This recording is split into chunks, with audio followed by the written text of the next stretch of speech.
ඉතින් ආයුබෝවන් ඔක්කොටම අද කතාවට මුල කරන්න හිතුනේ මම Facebook එකේ මේ ඉහළ පහළ යනකොට මම දැක්ක දෙයකින්. ඉතින් ඒ හොඳ සහ නරක මිනිස්සු ගැන. අපි කාටත් අපි සමාජයේ ජීවත් වෙනකොට අපිට හොඳ නරක මිනිස්සු කියලා දෙකොට්ටාසකට අපිට හම්බ වෙනවා සහ අපි බෙදාගෙන තියෙනවා. හැබැයි මට නම් හිතෙන විදිහට හොඳ සහ නරක කියලා මිනිස්සු දෙකොට්ටාසයක් නැහැ. ඉන්නේ ඔය දෙකොල්ලන්ගෙම මික්ස් එකක්. ඔය දෙකොට්ටාසෙක මික්ස් එකක්. ඉතින් කතා කරන මමද ඇතුළුව මං තුලත් හොඳ තියෙන්න පුළුවන්. මං ගාව නරක තියෙන්නත් පුළුවන්.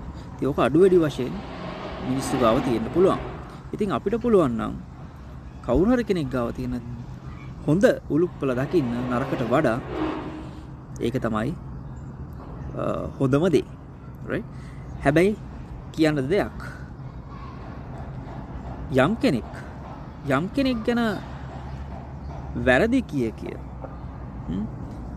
ඔහුත් එක්කම එකට ඉන්නවා නම් right?